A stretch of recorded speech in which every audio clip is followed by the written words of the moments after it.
بیٹھ گیا آرام سے.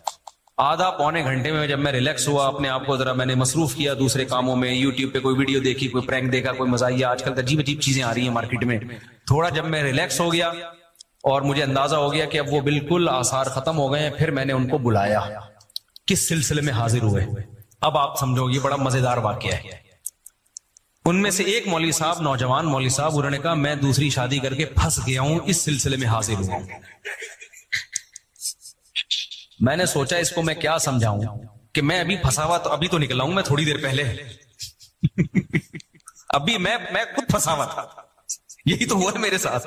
ایک میں کیا ٹینشن ہے بھائی, یہ مسائل تو 2-3 جب ہوں گی تو کچھ نہ کچھ تو ہوگا نا, کیا خیال ہے؟ ایک والے کو کیا پتا ہے یار, جب 2-3-4 ہوں تو کچھ نہ کچھ تو بھائی. جب شہد کے چھتے میں منہ دھو کے شہد پیو گے تو مکھیاں کیا کریں گی, کاٹیں گی. مجھے ہنسی آ گئی نا اس کی بات پہ. میں نے کہا اگر اس کو میری کنڈیشن کا پتا ہوتا نا کہ تو میرے سے اصلاح لینے کے لیے آیا ہے, میں خود پھنسا ہوا تھا. کہہ رہے میں پھنس گیا ہوں, کہہ رہے میں نے ابھی کی ہے اور میں کیا کر گیا ہوں, پھنس گیا ہوں. تو اور بیوہ سے کی ہے, اس کے بچے بھی ہیں, تو میری پہلی بیوی نے ناک میں دم کیا ہوا ہے اور یہ ہوا اور وہ وغیرہ وغیرہ نا.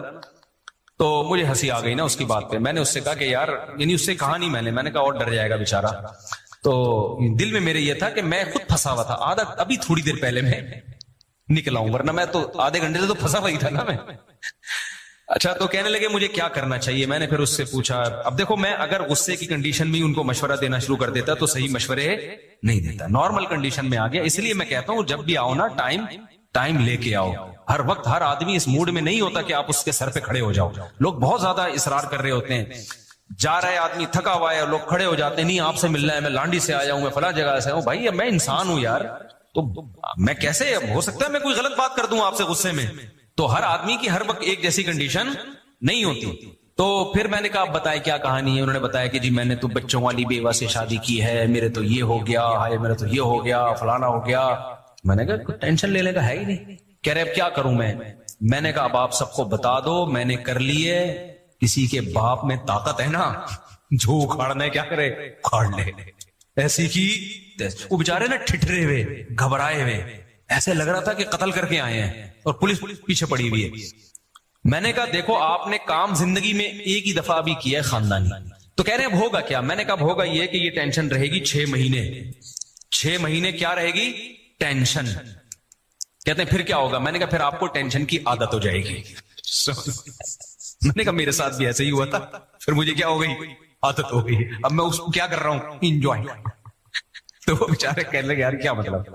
میں نے کہا تھوڑی کم ہو جائے گی, ٹینشن اتنی نہیں رہے گی, لیکن اب یہ دماغ سے نکال دو کہ ٹینشن فری زندگی.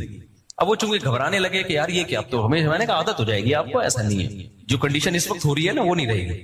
تو کہتے ہیں کیا فائدہ کچھ نہیں. میں نے کہا بھائی فائدہ بھی بہت ہے اللہ کے بندے, یہ تو ایک پہلو ہے نا, اس کے اور بہت سارے پہلو بھی تو ہیں. تو آپ کی دونوں بیگم آپ سے محبت بھی کریں گے انشاءاللہ, ایسا نہیں ہوگا کہ میری پہلی بیوی جا رہی ہے چھوڑ کے مجھے. میں نے کہا چلی جائے گی, واپس آ جائے گی. اس کو آدھا میاں جانے سے غم ہو رہا ہے, تو پورا میاں کیسے کسی کو دے سکتی ہے وہ. خود سوچو یار, آپ آدھا لڈو کاٹ کے کسی کو دے رہے ہو تو آپ کو تکلیف ہو رہی ہے, تو آپ تکلیف سے بچنے کے لیے پورا لڈو اس کو دے سکتے ہو. میں نے کہا آپ کی فرسٹ وائف کو تکلیف ہوئی ہے کہ میرا آدھا میاں کسی اور کا ہو گیا, تو کیا غصے میں وہ بقیہ آدھا بھی دے دے گی اس کو؟ کبھی نہیں دے گی. وہ جائے گی 6-7 مہینے کے بعد, اس کو لگے گا میں تو میاں لیس ہو گئی, تو تھوڑا سا جو مل رہا تھا کم از کم وہ تو لو نا, اس لیے وہ 6 مہینے بعد واپس آ جائے گی. یہ انشاءاللہ میں آپ کو امید دلاتا ہوں ایسا ہوتا ہے, وہ 6-7 مہینے میں آ جائے گی واپس انشاءاللہ. باقی یہ کہ میں نے کہا انجوائے کرو, ٹینشن لے کیوں رہے, تھوڑی دیر کی ہوتی ہے ٹینشن, گھر سے باہر نکل جایا کرو, جب سیٹ ہو جاؤ تو پھر واپس جاؤ. پھر جب ٹینشن ہو تو 6-8 دفعہ ایسا ہوگا تو بیگم بھی سمجھ جائے گی بھائی یہ بات کرو ہی نہیں, کہ بندہ ہی گھر سے چاٹ ہو جاتا ہے. وہ بھی تو تھوڑی سی اس میں بھی تو اللہ نے عقل دی ہوگی نا. تو میں نے کہا اس کی برکتیں, میں نے کہا ثواب کتنا کیا اگر اس بیوہ سے آپ شادی نہ کرتے, سوسائٹی میں وہ زنا پر مجبور ہوتی کہ نہیں ہوتی, بتاؤ نا. اس کے بچوں کی کفالت نہ ہوتی, زانی بنتی وہ. یہ اور کیسے اس سوسائٹی میں کیسے بچ سکتی ہے ایک عورت. میں نے کہا وہ کام کیا جو پیغمبروں نے کیا ہے. حضرت ابراہیم علیہ السلام کی 2 بیویاں تھیں, ان میں بھی ٹینشن ہوتی تھی. ہمارے نبی کی 9 بیویاں تھیں. ایک دفعہ آپ صلی اللہ علیہ وسلم کا گھر میں اونچ نیچ ہوئی, آپ صلی اللہ علیہ وسلم اتنے پریشان ہوئے کہ گھر سے 1 مہینے کے لیے چلے گئے اور قسم اٹھا لی کہ میں اپنی کسی زوجہ کے قریب نہیں آؤں گا. 29 دن کے بعد واپس آئے ہیں. تو صحابہ نے کہا یا رسول اللہ آپ نے تو 1 مہینے کی قسم اٹھائی تھی. فرمایا مہینہ 29 دن کا ہے. ٹھیک ہے نا, مہینہ کتنے دن کا ہے, 29. چاند نظر آ گیا تھا, فرمایا 1 مہینے کے تو 29 دن کا مہینہ ہے. تو ہمارے پیغمبر سے بڑا کون ہو سکتا ہے؟ اس کے بعد بھی آپ نے کہا کہ بھائی کبھی نبی نے ایسے کہا کہ میں نے 9 بیویاں رکھی تو میرا تو تجربہ ہے بھائی نہیں کرو اس زمانے میں، یہ بالکل بھی مناسب بولو نہیں ہے. کبھی کہا نبی نے؟ فرمایا حبب الی النساء والطیب، اللہ نے میری نظر میں عورت کو محبوب بنا دیا ہے، یعنی نکاح کو. سب سے اٹریکٹیو چیز اللہ نے مرد کے لیے کس کو بنایا؟ عورت کو. بے شک 20 ٹینشنیں دے، خدا کی قسم اس کے بغیر گزارا نہیں ہے. وہ جو سکون ملتا ہے وہ ٹینشنوں سے زیادہ ملتا ہے. سمجھ میں نہیں آ رہی میرا خیال ہے بات؟ محبت بھی تو ملتی ہے، عورت جتنا شوہر سے محبت کرتی ہے اتنا کسی اور سے کرتی ہے محبت. یہ محبت آپ کو بیوی سے ملے گی کسی اور سے، اور لڑتی بھی تو محبت ہی کی چکر میں ہے. تو یعقوب علیہ الصلوۃ والسلام نے 2 شادیاں کی. دوسری بیوی کے جو پہلی وائف کے جو بچے تھے انہوں نے دوسری وائف کے بچے کو کنویں میں ڈال دیا یوسف علیہ السلام کو. کیسے خطرناک سائیڈ افیکٹ سامنے آئے نا دوسری شادی کے. کیا ہو گیا بھائی آپ لوگوں کو؟ یعقوب علیہ السلام کی جو پہلی وائف کے بچے تھے انہوں نے دوسری وائف کے بیٹے کو، سوتیلے بھائی کو اٹھا کے کہاں ڈال دیا؟ کنویں میں. کس قدر خطرناک سائیڈ افیکٹ سامنے آئے نا دوسری شادی کا. تو کبھی ملتا ہے میں یعقوب علیہ السلام نے اپنے بچوں کو کہا کہ بھائی میرا تو تجربہ بہت خطرناک رہا، تم لوگ یہ کام نہ کرنا. سوتیلے بھائی ہوتے ہیں ان میں جیلیسی میں پتہ نہیں کیا کیا ہو جاتا ہے. نہ یعقوب علیہ السلام نے اس کے بعد بھی ایک اور نکاح کیا ہے. جب یوسف علیہ السلام گم گئے تھے تو پھر بھی ایک نکاح کیا. اور آگے ان کی اولاد میں موسیٰ علیہ السلام پیدا ہوئے، انہوں نے 4 شادیاں کی. انہوں نے یہ نہیں کہا کہ میرے دادا یعقوب علیہ السلام نے 2 کی تھی، اس کے کتنے سائیڈ افیکٹ سامنے آئے تھے تو میں تو اب ایک ہی کروں گا. انہوں نے بھی 4 کی. تو یہ تمام سائیڈ افیکٹس کے ساتھ ہی یہ عمل کیا ہے؟ سنت. اسی میں اللہ نے برکت رکھی ہے، ان تمام ٹینشنوں کے ساتھ. اور یہ چھوٹی ٹینشنیں ہیں، یہ آپ کو بڑی ٹینشنوں سے بچاتی ہیں. نہیں آئی بات سمجھ میں تو کر کے دیکھ لو، اور تو دیکھو پھر آپ کو لگے گا کہ یار اس میں فائدے زیادہ ہیں، ورنہ وہی خیریت ہے. پھر دیکھو بالکل ٹینشن فری تو ایک بھی نہ کرو پھر شادی، وہ پھر گورے والی لائف ہے. تو کوئی جھگڑا نہیں ہوتا ان کا، کوئی پڈا نہیں ہوتا، لیکن لٹکتے ہیں بےچارے ڈپریشن میں جا کے. آخر میں خودکشیوں کے ریشو بہت ہیں زندگیوں میں، کسی کو کسی پہ وہاں اعتماد نہیں ہے. اب جو لبرل طبقہ ہمارا وجود میں آ رہا ہے نا، شادی کر کے بھی بیوی پہ اعتماد نہیں ہوتا، پتہ نہیں کہاں کہاں چکر چل رہا ہے. عورت کو شوہر پہ اعتماد نہیں ہوتا، پتہ نہیں کہاں کہاں چکر چل رہا ہے اس کا. تو میں نے وہ جو بیچارے نے بیوہ سے کہی ہے نا، میں ان کو بڑی حوصلہ دلایا. میں نے کہا آپ نے جنت کما لی بھائی اپنے لیے، باقی یہ موسٹ وانٹیڈ لکھ دو اپنی بائک کے پیچھے. کیونکہ جو آپ کو لوگ جب ٹینشن دیں اور آپ ٹینشن لینا شروع کر دو نا تو لوگ اور زیادہ دیتے ہیں. تو میں نے کہا ہمیشہ ٹینشن دینا سیکھو، لینا مت سیکھو. ان کو میں نے ایسے حوصلہ دلایا. کہنے کیسے؟ میں نے کہا آپ نے جب کی ہے لوگ آپ کو برا بلا کہہ رہے ہیں، ہائے چھوٹے چھوٹے بچے پہلی کے ان پہ ترس نہیں آیا، اور ہائے ہائے یہ ہے نا، ہائے ہائے یہ ہائے ہائے بہت کر رہے ہوتے ہیں. تو میں نے کہا گریبان کھولو اور آپ بولو کہ میں بندہ ہی ٹھیک نہیں ہوں. کیونکہ لوگ آپ کو برا کہیں گے، آپ جاؤ گے ڈپریشن میں کہ میں برا ہو گیا، میں اتنا برا آدمی ہوں. تو آپ بولو بھائی میں نے کب کہا کہ میں نے ایک آدمی ہوں، میں تو بہت ہی برا آدمی ہوں. لوگ آپ کو کہیں گے ٹھرکی. کیا کہیں گے؟ آپ بولو بھائی ہم تو ٹھرکی ہیں، ہم تو برے ہیں. ہمارے ایک دوست تھے اس کلاس فیلو، تو وہ سید تھے. اچھا ایک اور کلاس فیلو تھے، وہ زبیری، حضرت زبیر بن عوام کی اولاد میں تھے. ایک اور تھا وہ بھی سید تھا لڑکا. اب لڑکے آپ کو پتا ہے کہ وہ نہیں نسب وسب کو مانتے. کلاس فیلوز جو ہیں وہ تو مذاق اڑاتے ہیں نا. تو جو کہتا تھا میں زبیر بن عوام رضی اللہ عنہ کی اولاد میں، وہ لڑکے نے ابے تو کسی چمار کی اولاد میں ہے، تو زبیر بن عوام تو بڑے صحابی تھے، یہ بکواس کر رہا ہے. وہ ڈپریشن میں جاتا، اوئے ہمارا بڑا اونچا خاندان ہے بھائی. دوسرا کہتا ہے میں سید ہوں. ابے تو کہاں کا سید آ گیا، پتہ نہیں عیدی سینٹر سے ملا ہے، کہاں سے ملا ہے، اور اپنے آپ کو پیغمبر کی طرف منسوب کر دیا. وہ جاتا تھا کس میں؟ ڈپریشن میں. تیسرا بڑا ٹائٹ تھا، وہ میں نہیں تھا، پہلے میں یہ بتا دوں کیونکہ میں تو سید نہیں ہوں بھائی. وہ بھی سید تھا.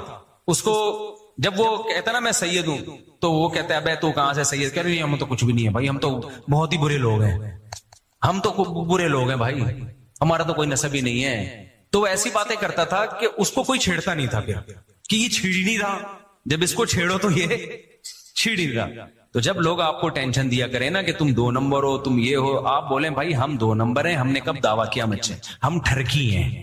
ہم کیا ہیں؟ میں نے جب دوسری شادی کی نا تو بہت لوگوں نے کہا ٹھرکی ہے. میں نے کہا میں اتنا ٹھرکی ہوں کہ تیسری بھی کروں گا، میں تو بہت ہی برا آدمی ہوں. تو لوگوں کے تانوں میں آ کے اگر آپ گھبرانا شروع کر دیا نا تو لوگ کچا چبا کے مار دیں گے. آپ کو بتا دوں میں، ایسا عزت پھر بھی نہیں دیں گے، یہ بتا دوں میں، عزت پھر بھی نہیں ملے گی آپ کو. تو جو آپ کو سمجھ میں آ رہا ہے کرتے چلے جاؤ، لوگوں کی پرواہ مت کرو. لوگ کہتے ہیں چور ہے، فلانا ہے، ڈمکانا ہے. جب میرے پر تو کیا کیا الزامات نہیں لگے. بعض لوگوں نے یہ کہا تو بڑا ظالم ہے، گھر میں بڑا ظالم ہے، چنگیز خان ہے. تو میں نے کہا بھائی یہ بات میرے گھر والے کریں نا، تو کون ہوتا ہے؟ میں چنگیز نہیں، میں ہلاکو خان ہوں. میں جب گھر میں جاتا ہوں سارے بے ہوش ہو جاتے ہیں. میں چاقو لے کے گھر میں داخل ہوتا ہوں, بندوق لے کے, بم لے کے, اور گریڈ ہوتا ہے میرے ہاتھ میں. ایسا بدتمیز آدمی ہوں میں. تیرا کیا لینا دینا. ایک چھوٹا سا واقعہ بس آخری, پھر یہ ٹاپک کمپلیٹ. پچھلے ہفتے ایک صاحب نے دوسری شادی کی, پکڑے گئے. بالآخر بیوی نے کمپرومائز کر لیا, فرسٹ وائف نے, کہ چلو ہو گئی, میں برداشت کر رہی ہوں. بیگم کے کوئی تھے پتہ نہیں کوئی بہنوئی, وہ زیادہ اچھل رہا تھا 2 فٹ نا. اب جب بیگم نے کمپرومائز کر لیا ہے, فرسٹ وائف نے مان لیا ہے, تو وائف کا بہنوئی اس کا کوئی حق بنتا ہے بھائی, بتاؤ نا. بیگم نے کمپرومائز کر لیا, چلو بھائی کر لی ہے, مجھے تکلیف تو ہوئی ہے لیکن اب چلو بس ٹھیک ہے, زندگی گزارتے ہیں. بیگم کو کا ریئیکشن سمجھ میں آتا ہے, اس کو تو میں کہتا ہوں برداشت کرو, بیچاری کو تکلیف ہوئی ہے, اس سے بدماشی سے بات مت کرو. آپ نے جب دوسری کی نا اور بیگم رو رہی ہے تکلیف, تو پھر بدماشی نہ دکھاؤ, دیکھتا ہوں میں تیسری بھی کر کے دکھاؤں گا, یہ بے موقع ہے. یہ بدماشی کیا ہے, اس کا زخم صحیح زخم ہے. عورت کو شوہر سے محبت ہوتی ہے بھائی, وہ محبت ڈیوائڈ ہوتے ہیں, بہت مشکل ہوتا ہے اس کے لیے برداشت کرنا. تو اس کو بدماشی نہ دکھاؤ کہ میں تو ایک اور کروں گا, نہیں, یہ بے موقع بات ہے. اس کو بتاؤ بیگم کیا کروں, میں مفتی صاحب کے بیان میں بیٹھتا تھا, ہو گئی غلطی ہو گئی. اس کو تو یہ بتاؤ مجھے تم سے بہت محبت ہے, اور ہونی بھی چاہیے. اس کو ٹائم بھی زیادہ دو شروع میں, اس کے زخم پہ جو ہے نا مرہم کی ضرورت ہے. اس کو بدماشی سے نہیں, اس کو محبت دو, عزت دو, پہلے سے زیادہ پروٹوکول دو. کوئی پڑوسی آ رہا ہے لڑنے کے لیے, اس سے بدماشی دکھاؤ کہ تیرا کیا میں تو بدماشی سسرال میں نہیں دکھا رہا تھا, میں بدماشی اڑوس پڑوس میں دکھا رہا تھا جن کو تکلیف ہو رہی تھی دوسری شادی پہ. تو اب کیا ہوا کہ وہ مجھے اپنی پوری کہانی نا انہوں نے سنائی. یہ 1.5-2 ہفتے پرانی بات ہے. کہنے لگے کہ میں جو ہے میں برداشت کرتا رہا, بیگم تو میری مان گئی, اس کو میں نے محبت سے سمجھایا, لیکن وہ آئے تو وہ انکل تھے, وہ انکل بھی یعنی وہ جوانی انکل تھے وہ, تو وہ یہ کہ وہ بہت زیادہ کر رہے تھے, بہت زیادہ. جب انہوں نے وہاں تو مجھ سے بہت بڑی غلطی ہو گئی. کہہ رہے میں نے غصے میں ان کے تھپڑ لگا دیا کھینچ کے.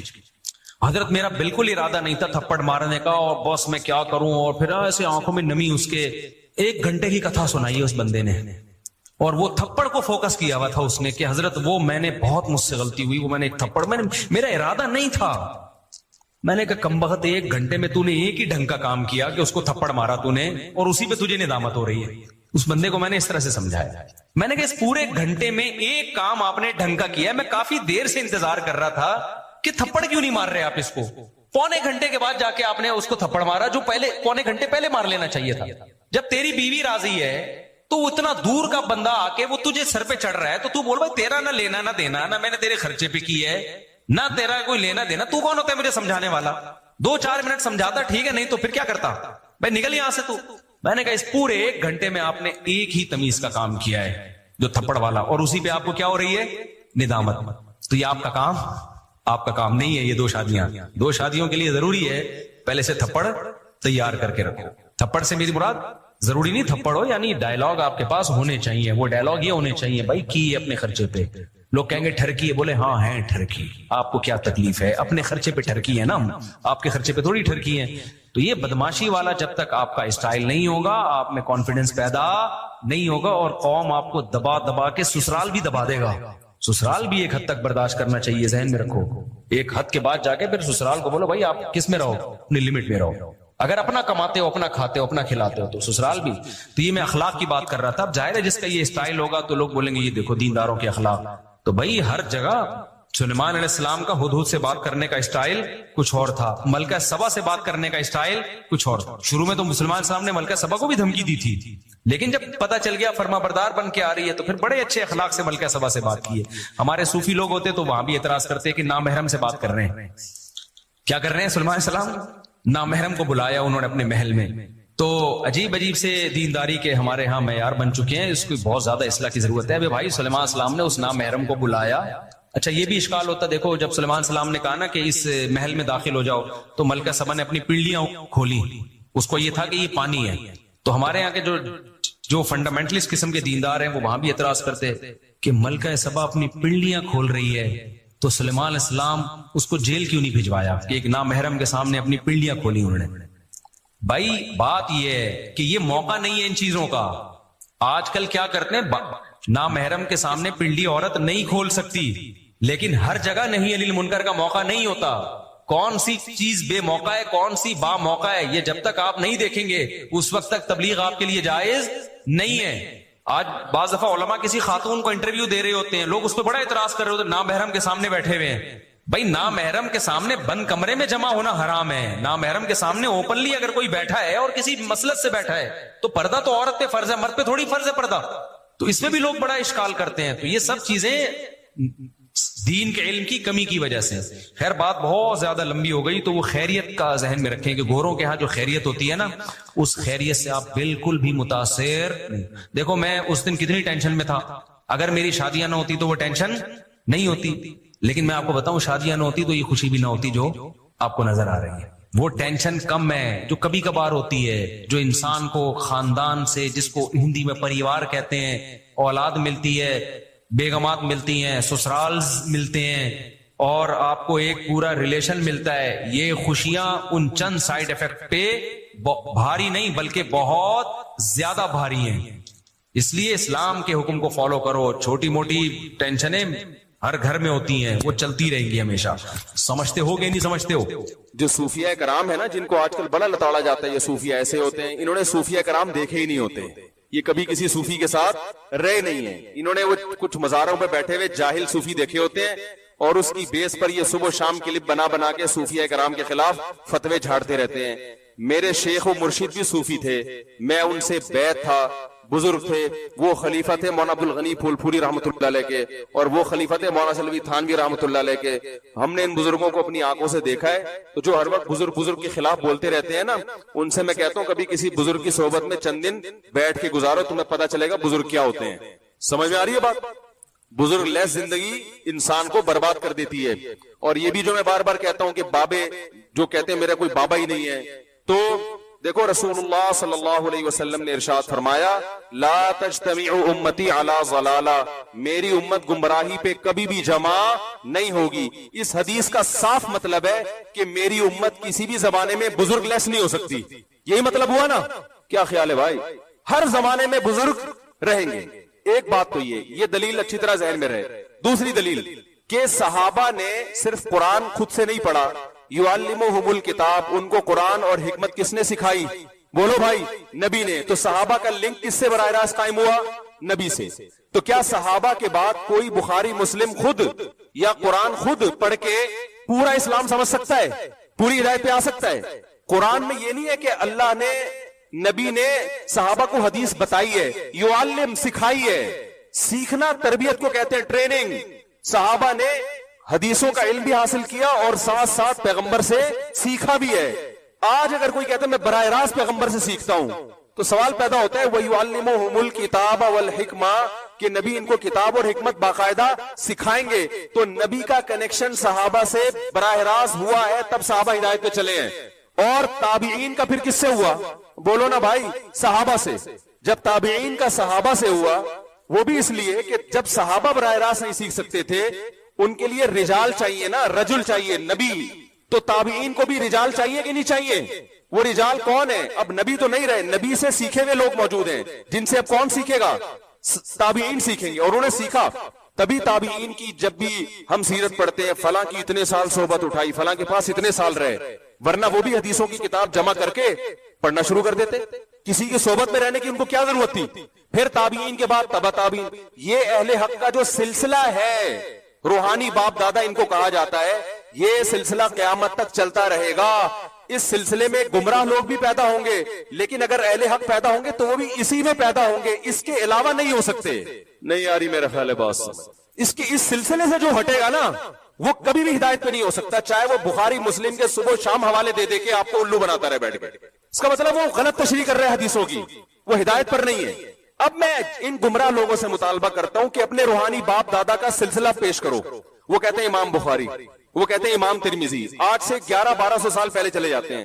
اس کا مطلب یہ ہے کہ 1500 تقریباً 1200 سال سے امت بزرگ لیس چلی آ رہی ہے نا, جبکہ یہ صحیح حدیث کے, بولو بھائی, خلاف ہے. یہ تو حدیث میں تو بزرگ لیس امت ہوگی نہیں.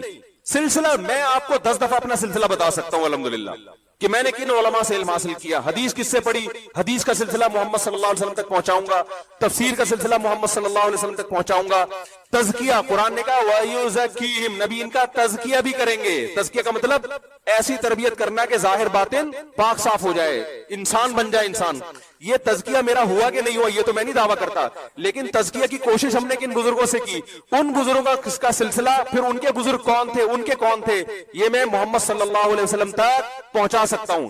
تو ہم ان گمراہ لوگوں سے یہ کہتے ہیں کہ آپ ایک دم جو اٹھ کے آ گئے 15ویں صدی میں، اور آپ قرآن و حدیث کے نام پہ آپ کہتے ہیں فلاں بابا بھی ایسا، وہ فلاں بھی ایسا، وہ فلاں بھی ایسا، پھر ہم کہتے ہیں صحیح سچی مچی کے بابے کون ہیں وہ تو بتا دو نا، وہ کہتے ہیں سچی مچی کے امام بخاری ہیں۔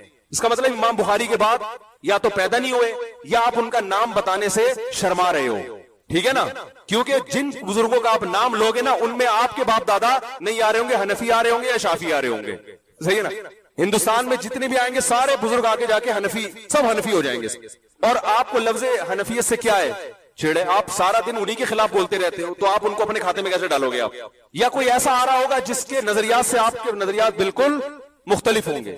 تو یہ خوب یاد رکھیں کہ انسان ریسرچ کے قابل یا تحقیق کے قابل یا ہدایت میں جس کو فالو کیا جائے، اس کی سب سے پہلی شرط یہ ہے کہ وہ یہ بتائے کہ میں نے علم کس سے حاصل کیا، اور پھر جس سے حاصل کیا اس کا برحق ہونا کس لیے ثابت کرے گا، اس نے کس سے، اس کا بابا کون تھا، اس کا بابا کون تھا۔ یہ بابوں کے بغیر آپ اس فہرست میں حدیث کی روشنی میں آ ہی نہیں سکتے جن کو ہدایت یافتہ کہا گیا ہے۔ نہیں یاری بات، تو یہ جو کہتے ہیں نا میں بابی نہیں ہوں، یہ خود اپنی گمراہی پہ مہر لگا رہے ہوتے ہیں۔ ہاں، بابوں کی there are two types of باباز، گمراہ اور اہل حق۔ تو آپ نے ہمارے والوں کو تو سب کو گمراہ قرار دے دیا، تو آپ اہل حق دکھائیں، ہم ان کو فالو کرنا شروع کر دیں گے، سمجھ رہے ہو نا۔ جیسے ہم غیر مسلموں سے کہتے ہیں کہ محمد صلی اللہ علیہ وسلم معاذ اللہ اگر جھوٹے ہیں تو اللہ نے اپنے بندوں کو، اللہ براہ راست تو ہم کلام ہوتا نہیں ہے، وہ بھی غیر مسلم بھی اعتراض کرتے ہیں نا، نبی نے یہ کیا، نبی نے یہ کیا، نبی ایسے تھے، معاذ اللہ الزام لگاتے ہیں، ایک 9 سال کی بچی سے شادی کر لی، ہم اس کے دلائل دیتے ہیں بھائی یہ اس کلچر میں معیوب نہیں تھا اور اس کی کیا کیا حکمت، نہ یہ تو معاذ اللہ ایسے تھے، وہ بہت سارے اعتراضات کرتے ہیں۔ تو ہم کہتے ہیں گل ویلے دی تھے پھل موسم دا۔ مختصر بات یہ کہ اللہ اپنے بندوں سے ہدایت جو دی ہے، یا تو اللہ کا بندوں سے کوئی لنک ہی نہیں ہے، اس نے پیدا کر کے چھوڑ دیا، یہ تو عقل نہیں مانے گی نا۔ خالق اور مخلوق کا رشتہ تو سب سے پہلے ہے۔ تو اللہ کن باتوں سے خوش ہوتا ہے، کن باتوں سے ناراض ہوتا ہے؟ اگر محمد صلی اللہ علیہ وسلم جھوٹے ہیں تو پھر سچا بتاؤ کون ہے بھائی؟ وہ بتا سکتے ہیں؟ وہ جو سچا لے کر آئیں گے نا ان کے خیال میں اس پہ 20، اگر نبی پر ایک اعتراض ہوتا ہے تو اس پر 20 اعتراض ہو رہے ہوں گے، صحیح ہے نا۔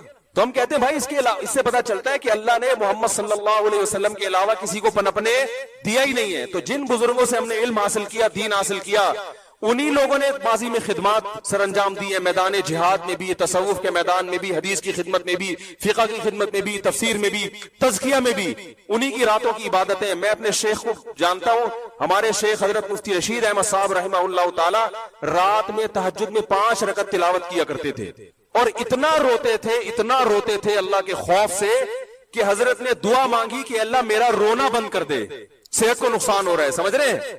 آج تو سب سے بڑا مسئلہ ہے اللہ کی محبت میں رونا نہیں آتا، ہمارے حضرت کو اتنا آتا تھا کہ اللہ سے دعا مانگی اللہ میری یہ کیفیات بولو بھائی ختم کر دے۔ پھر ان کی تقریباً 20 سال سے ہی یہ بخاری پڑھائی ہے، اتنا بخاری پہ عبور تھا، بدعت کے بہت خلاف تھے، بہت زیادہ خلاف تھے بدعت کے، عقائد ایسے صاف ستھرے۔ ہم نے تو ان بزرگوں کو دیکھا ہے، لیکن نکالنے والے ان کی بھی کتابوں کو غلط توڑ موڑ کے کچھ بھی نکال کے ان کو بھی الزام لگا دیتے، اور ہم جب کہتے ہیں اس الزام کا جواب دینے کے لیے ہم تیار ہیں، سامنے بیٹھو، سامنے بیٹھنے کے لیے تیار، وہ کلپ بازی، ٹائم ویسٹنگ۔ تو یہ جو ہے نا بزرگ لیس معاشرہ، یہ اسلام کا معاشرہ نہیں ہے، قرآن و سنت کے بالکل خلاف ہے۔ سمجھ رہے کہ نہیں سمجھ رہے؟ تو آپ کو تربیت کرنی ہے، کسی اللہ والے سے تعلق قائم کرنا پڑے گا، جو آپ کا تزکیہ کرے، آپ کو تمیز سکھائے، سب سے پہلے آداب سکھائے، آپ کو محبت سکھائے، آپ کو آپ کا ظرف بڑا کر دے کہ اختلاف رائے جب ہوتا ہے مسائل میں تو اس کو پیش کرنے کا کیا طریقہ ہوتا ہے۔ میں سمجھا پا رہا ہوں اپنی بات؟ تو ہم نے جن بزرگوں کو دیکھا، جن اکابر کو دیکھا، ہم نے ان میں اللہ کا خوف پایا۔ ہمارے حضرت رحمہ اللہ تعالی کا تقوی ایسا مشہور تھا کہ ان کے بارے میں مشہور تھا کہ کوئی ایڑی چوٹی کا زور لگا دے، کوئی چیز اگر ناجائز ہے نا وہ ان سے کروا نہیں سکتا، جس چیز کا ثابت ہو گیا نا کہ یہ کیا ہے، غلط ہے شریعت۔ اور بہت سی چیزوں میں انہوں نے اپنے بزرگوں سے اختلاف بھی کیا ہے، وہ ہم بھی کرتے، ان کی رائے اگر بدل گئی تو انہوں نے کہا ٹھیک ہے، لیکن احترام کے ساتھ۔ انہوں نے فتوے نہیں لگائے۔ مفتی رشید احمد صاحب فرض نماز کے بعد اجتماعی دعا کو نہیں مانتے تھے، اس کا کوئی ثبوت نہیں ہے، ان کے استاذ مانتے تھے، لیکن دونوں میں محبت، احترام۔ حضرت نے پورا رسالہ لکھ دیا کہ فرض نماز کے بعد اجتماعی دعا ثابت نہیں ہے، لیکن حضرت نے کلپ بنا کے عوام میں آگ بولو بھائی, نہیں لگائی. طنز تنزیہ جملے لکھ لکھ کے جو لوگ دعا مانگ رہے ہیں ان کو ان کی نفرت ہے کہ ان کو تو کچھ بھی نہیں آتا. ایک دفعہ ایک عالم آئے, بڑے عالم ہیں ملک کے, وہ آئے, انہوں نے نماز پڑھائی, حضرت نے ان سے کہا آپ نماز پڑھائیں, انہوں نے نماز کے بعد اجتماعی دعا مانگی. تو ہمارے ایک مرید, حضرت کے ایک مرید نے حضرت سے پوچھا کہ حضرت آپ تو کہتے ہیں یہ بدعت ہے, یہ کیا ہے, فرض نماز کے بعد اجتماعی دعا کیا ہے, بدعت ہے, اور انہوں نے مانگی بھی ہے, اور دوسرا بدعتی کو تو امام بنانا ویسے بھی جائز نہیں ہے. تو انہوں نے فرمایا کہ بھائی ان کی اپنی تحقیق ہے, یہ وہ ان احادیث سے استدلال کرتے ہیں جس میں نماز کے بعد مطلق دعا کی فضیلت ہے, اور فی نفسی رفع الیدین بھی ثابت. انہوں نے 2-3 روایتیں ملا کے ایک مسئلہ نکال لیا ہے. تو ان کی تحقیق ہے یہ کوئی ایسی بدعت تھوڑی جس کی وجہ سے کفر اور فسق کے فتوے لگانا شروع کر دیں ہم. کتنا اللہ نے علم دیا مگر دوسرے کی رائے کا احترام. آج آپ دیکھ لو, 4 کوئی حدیث معلوم ہو جائے نا, فوراً کلپ بنا کے سارے علماء کی توہین کرے گا. ان کو تو حدیث کا نہیں پتا, ان کو تو کچھ آتا نہیں ہے, ان کو تو کچھ آتا نہیں ہے. اور ان لوگوں کے جو مریدین ہیں وہ جتنا بابا پرست ہوتے ہیں, اپنے بابے کو جتنا فالو کرتے ہیں نا ہر چیز میں, اتنا ہم اپنے بابوں کو فالو نہیں کرتے. ہم تو بہت ساری چیزیں ایسی ہیں جو میں مفتی رشید احمد صاحب کی اتنی تعریفیں کر کے بھی ان کی ہر بات سے متفق نہیں, ان کے ہر فتوے پہ ہم فتویٰ نہیں دیتے, لیکن احترام کرتے ہیں بھائی, ان کی رائے تھی ہماری رائے ہے. تو اللہ کی محبت اگر آپ کو ملے گی نا پھر صحیح راستہ پتہ چلے گا. اور اللہ کی محبت کہاں سے ملتی ہے, بولو بھائی, اہل اللہ کی صحبت سے ملتی ہے. تو بزرگوں سے تعلق قائم کرنا پڑے گا آپ کو, آپ کے باپ کو بھی کرنا پڑے گا. اس کے بغیر آپ کا دین خشک دین ہوگا, اس میں چاشنی نہیں ہوگی. حدیثوں کے نمبر آپ کو یاد ہو جائیں گے, رفع الیدین کے جھگڑے بہت اچھی طرح سے یاد ہو جائیں گے, آمین ٹانگیں چوڑی ٹانگیں پتلی, رفع الیدین کرنا ہے, یہ بہت ماسٹر ہو جاؤ گے. لیکن نمازوں سے خشوع و خضوع ختم ہو جائے گا. آپ کہہ سکتے ہیں عرب میں تو یہ نہیں ہوتے بزرگ, وہاں بھی ہوتے ہیں, اصطلاح نہیں ہے بزرگ کی. بن باز بہت بڑے متقی پرہیزگار عالم تھے, انہوں نے کئی سال اپنے استاذ کی صحبت اٹھائی ہے, پھر وہ ان کے نائب بنے ہیں. اور ان کے جو خاص شاگرد تھے انہوں نے کئی سال ان کی صحبت اٹھائی ہے, پھر وہ ان کے نائب بنے ہیں. اصطلاحات میں تھوڑی پڑھنا چاہیے. بزرگ کو بزرگ کہہ دو, متقی کہہ دو, بابا کہہ دو, نیک کہہ دو, پیر و مرشد کہہ دو, کچھ بھی کہہ دو, ناموں میں نہیں رکھا. اصل تو حقیقت دیکھی جاتی ہے. تو جو بھی اللہ کی محبت پیدا کرنا چاہتا ہے اسے اللہ والوں سے تعلق قائم کرنا پڑے گا. اس کے بغیر اللہ کی محبت پیدا نہیں ہو سکتی. اللہ سے دعا ہے اللہ سمجھنے کی, عمل کی توفیق عطا فرمائے.